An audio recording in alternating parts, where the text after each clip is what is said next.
শাশুড়ি মা শারদা হলে সোফাতে বসে পুরোহিত মশাইয়ের সাথে নিজের ছোট ছেলে হরিশের সম্বন্ধের চর্চা করছিল। ঠিক সেই সময় বড় বৌমা অনামিকা একটা ট্রেতে 1 কাপ কফি আর 1 কাপ গরম দুধ নিয়ে সেখানে আসে। মা, আপনার কফি। গরম কফিটা সে নিজের শাশুড়ি মাকে দেয় আর গরম দুধ পুরোহিত মশাইকে দেয়। এই নিন পুরোহিত মশাই দুধ। তার বলাতে পুরোহিত মশাইও দুধের কাপটা ট্রে থেকে তুলে নেন। ভালো আছে তো মা? ভালো আছে পুরোহিত মশাই।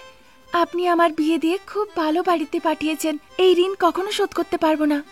আমার শাশুড়ি আমাকে বৌমার মতো নয়, সবসময় নিজের মেয়ের মতনই ভাবেন। এমনটা বলে সে শারদার দিকে দেখে।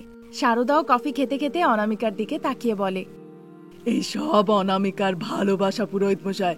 সে আমাকে খুব ভালো করে বোঝে, ঘরেও সে খুব ভালো করে বোঝে কখন কার কোন জিনিসের প্রয়োজন, কাকে কি বলতে হবে, কিভাবে বোঝাতে হবে। অনামিকাকে বড় বৌমা করে পাঠিয়ে আপনি খুব ভালো করেছেন পুরোহিত মশাই। সেই দরুন পুরোহিত মশাই দুধ খাচ্ছিলেন আর শারদা তার প্রশংসা করছিল। আমি তো শুধু নিমিত্ত মাত্র।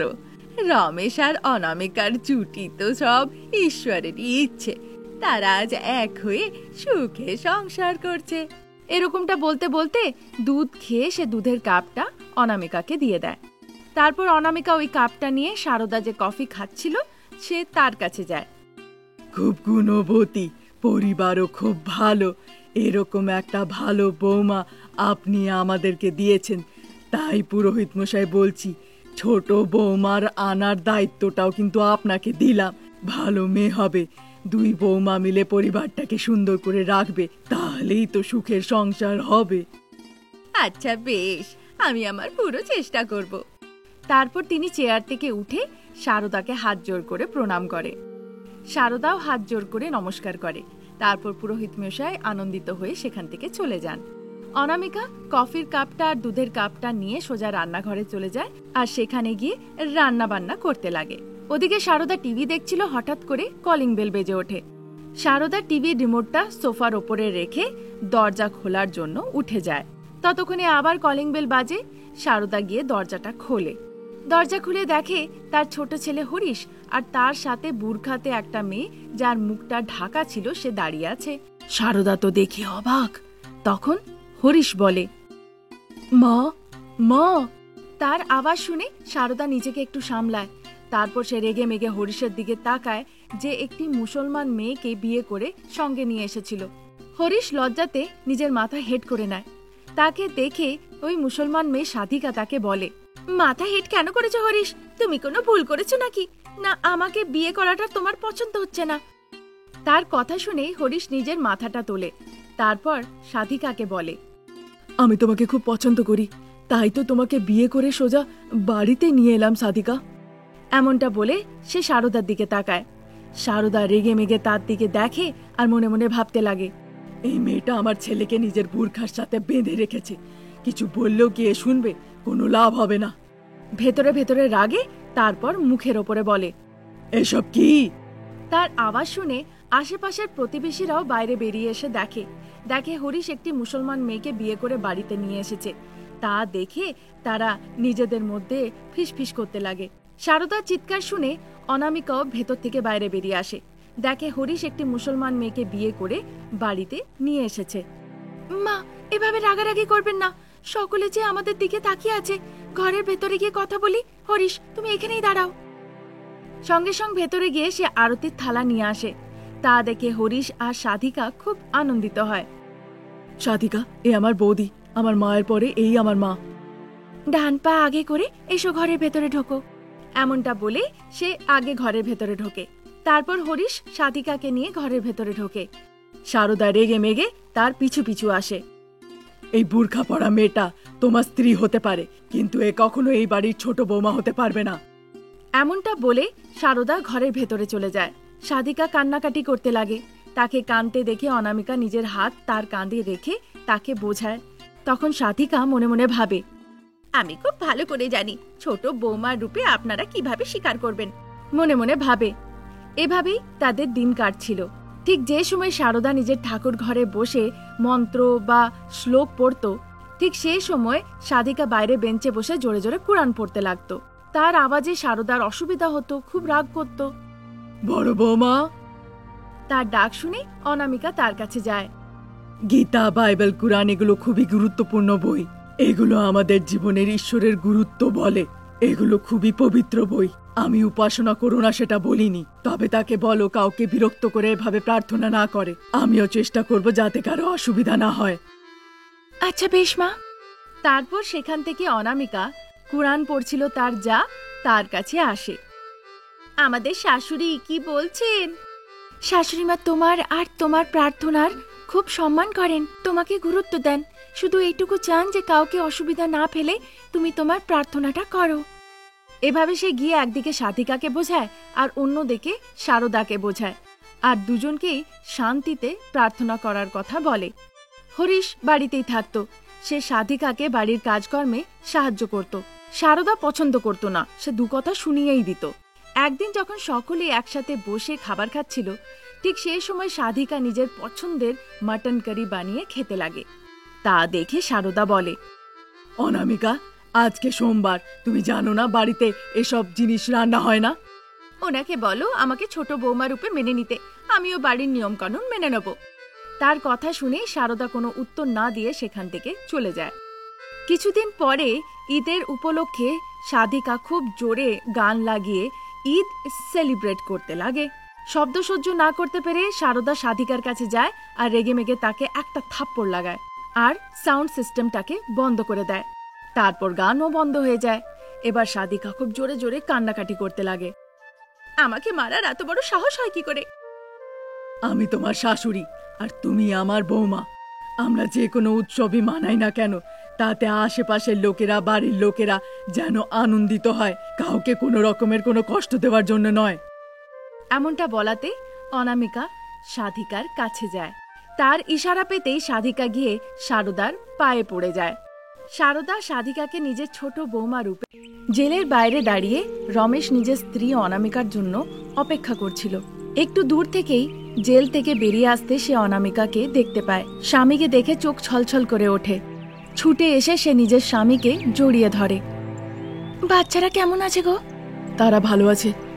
হরিশকে আমি কিছু বলে টলে বোঝাতে পেরেছি, কিন্তু তোমার ছোট মেয়ে ভাবনা, সে সারা রাত মা মা বলে শুধু কান্নাকাটি করেছে। তাকে যে কিছুই বোঝানো যাচ্ছে না। সে খুবই ছোট আর আমার যে খুবই কোল ঘেঁষা মেয়ে। অনামিকা এভাবে বলছিলই হঠাৎ করে রমেশ খুব দুঃখিত হয়ে কান্নাকাটি করতে লাগে। একদিন ভাবনার গায়ে হাত তুলতে হয়েছে। I am really sorry. তুমি খুব রেগে গেছো, তাই হয়তো তাকে মারধর করেছে। আমি বুঝতে পারছি সে তোমাকে খুব বিরক্ত করেছে। চলো তাড়াতাড়ি, আমি আমার বাচ্চাদেরকে না দেখে যে আর থাকতে পারছি না। তারপর রমেশ অনামিকাকে বাইকের পেছনে বসিয়ে খুব আনন্দ সহকারে বাড়ি নিয়ে যায়। অনামিকা বাড়ি পৌঁছে মনে মনে ভাবতে লাগে, শাশুড়ি মা, আপনি আমাকে ধোঁকা দিয়েছিলেন তো, এর শাস্তি আপনাকে পেতে হবে। সে এরকমটা ভাবছিল। ওদিকে বাচ্চারা হরিশ আর ভাবনা, শ্বশুর শাশুড়ি সারদা আর প্রসাদ তার অপেক্ষাতেই ছিল। ঠাম্মা, মা কখন আসবে? তোমার বাবা তো তাকে আনতেই গেছে, তারা আসছেই হয়তো। এতক্ষণ অপেক্ষা করলি, আরো একটু করে নাও, ততক্ষণে তারা চলেই আসবে। হ্যাঁ আমার সোনা মা, তোমার মা এক্ষুনি চলে আসবে।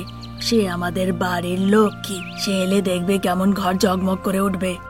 প্রসাদের এই কথা শুনে সারদার মুখ হাঁড়ি হয়ে যায়। অনামিকা, যদি এই ঘরের লক্ষ্মী হয় তাহলে আমি কি?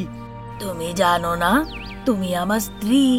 এমনটা বলে প্রসাদ সব দাঁতগুলো বের করে খুব জোরে জোরে হাসতে লাগে। তাকে দেখা দেখি হরিশ আর ভাবনাও খুব জোরে জোরে হাসতে লাগে। ততক্ষণে রমেশের গাড়িটি এসে থামে। রমেশ আর অনামিকা দরজার সামনে এসে দাঁড়ায়। ছেলে বৌমা বাড়ি ফিরে এসেছে তা দেখে সারদা প্রসাদ খুব আনন্দিত হন। বাচ্চারা মাকে দেখে মা মা ডেকে তার কাছে ছুটে যায়। তা দেখে অনামিকা খুব আনন্দিত হয়। বাবা হরিশ, তুই ঠিক আছিস তো? আমার সোনা মা, তুমি কেমন আছো? এই বলে সে ভাবনাকে কোলে তুলে নেয়। 1 মিনিট তুমি এখানেই দাঁড়াও বৌমা। এমনটা বলে সারদা ভেতরে চলে যায়। তারপর ভেতর থেকে লাল জল এনে অনামিকার ওপর থেকে কুদৃষ্টি সরায়। তারপর অনামিকা বাচ্চাদের সঙ্গে করে নিয়ে ঘরের ভেতরে ঢোকে। কিছুদিন কেটে যায়। বাগানের মধ্যে বসে একদিন অনামিকা ভাবছিল, আপনি আমাকে ডাকাতি করার জন্য নিজের সঙ্গে নিয়ে গেলেন, তারপর পিঠে ছুরি বুকে আমাকে পুলিশের হাতে ধরিয়ে দিলেন, বাচ্চাদের থেকে দূরে করে দিলেন। আপনাকে শিক্ষা দিতেই হবে, সঠিক সময়ের শুধু অপেক্ষায় আছি। সে এই চিন্তা করছিলই, ততক্ষণে সেখানে সারদা এসে পড়ে। ও বৌমা, তোমাকে জেল পাঠাবার জন্য আমাকে ক্ষমা করে দিও। সেই মুহূর্তে আমার এই কথাই মনে হয়েছিল, যদি দুজনে জেলে চলে যায় তাহলে আমাদেরকে বেলে কে বের করে আনবে, তাই তোমাকে আমি পাঠিয়ে দিয়েছিলাম মা। তার ফলে আমাকে 14 দিন পর্যন্ত জেলে থাকতে হলো। তারপরেও অনেক পরিশ্রম করে তবে গিয়ে তোমার বেল হতে পেরেছে। ক্ষমা করে দাও বৌমা, প্রতিশোধ নিও না। মা, আমার আপনার উপরে রাগ হচ্ছে না, কিন্তু আমি কিছুই বুঝে উঠতে পারছি না। আপনি আন্দাজও লাগাতে পারছেন কি ঘটেছে। এবার এখন কি করা যেতে পারে সেটা আমাদের দেখতে হবে। কি বলতে চাইছো বৌমা? এখন ব্যাংকে নয়, এবার আমরা ছোট মোটো দোকানে চুরি করতে পারবো। আর চুরি ডাকাতি নয় বৌমা, এবার ভালো করে কোনো কাজ করব। হাতির মতন আপনি, ইঁদুরের মতন আমি, আমরা দুজনে কোনো কাজ করতে পারবো? তার কথা শোনা মাত্রই সারদা চিন্তায় পড়ে যায়। তখন শাশুড়ি মাকে দেখে অনামিকা বলে, কেউ আর কাজ করবে না, আমাদের দ্বারাই কোনো কাজ হবেই না। তাই বলছি মা, যে কাজ আমরা জানি শুধু সেটাই করব। আমাদের দুনিয়ায় আমরাই রানী আর আমরাই মজদুর। যদি তাই হয় তাহলে আমরা কি ডাকাতি করব বৌমা? এমনটা শুনে অনামিকা চিন্তায় পড়ে যায়।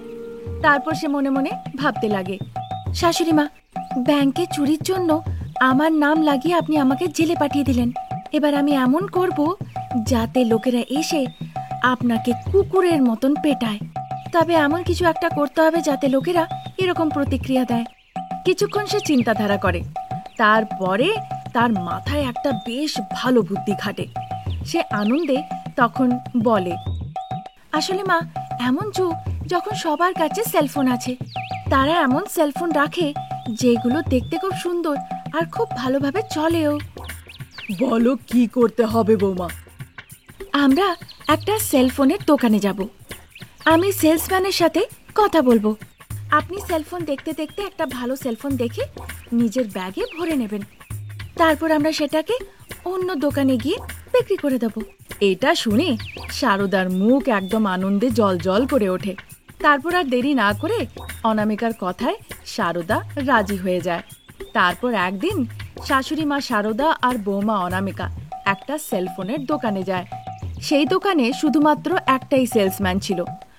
অনামিকা তার কাছে গিয়ে এক একটা ফোনের নিয়ে বিষয়বস্তু জানতে লাগে। সেলসম্যানও খুব ভালোভাবে বিবরণ দেয়। সারদা লক্ষ্য করে দেখে এটাই ভালো সুযোগ। সে 2-4টে ফোন সোজা নিজের ব্যাগের মধ্যে ভরে নেয়। তারপর সে অনামিকার কাছে যায়। বৌমা, আমাদের কাজ হয়ে গেছে, চলো এবার যাই। মা, আগে আপনি যান, দুজনে একসাথে গেলে সন্দেহ হয়ে যাবে। তাই আপনি আগে যান, আমি আপনার পিছু পিছু চলে আসব। তার কথা শুনে সারদা ভাবে সে নিশ্চয়ই সত্যি বলছে। তখন সারদা দোকান থেকে বাইরে বেরিয়ে আসে। তারপর অনামিকা বাইরে এসে, চোর চোর, ওনাকে তাড়াতাড়ি ধরো, অনেকগুলো মোবাইল ফোন চুরি করেছে, তাড়াতাড়ি ধরো, সেইভাবে চিৎকার করে। তার চিৎকার শুনে পথ দিয়ে যারাই যাচ্ছিল তারা গিয়ে সারদাকে ধরে ফেলে আর ভীষণভাবে পেটায়। তার মধ্যে অনামিকাও ঢুকে 2-4 বার সেও পিটিয়ে নেয়।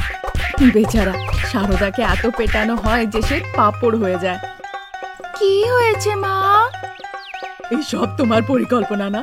আমি তোমাকে জেলে পাঠিয়েছিলাম বলে তুমি লোকেদেরকে দিয়ে পেটালে। আমি খুব ভালো করে বুঝতে পারছি। এবার মনে শান্তি পেলে তো? তারপর দুঃখিত মন নিয়ে সারদা বাড়ি যাওয়ার কথা ভাবে। তার এই পরিস্থিতি দেখে অনামিকা খুব মুচকি মুচকি হাসে। তারপর অনামিকা শাশুড়ি মাকে সঙ্গে করে নিয়ে হেঁটে হেঁটে বাড়ি ফিরে যায়। আজ এই পর্যন্ত। নতুন গল্প নিয়ে আবার হাজির হব। নমস্কার।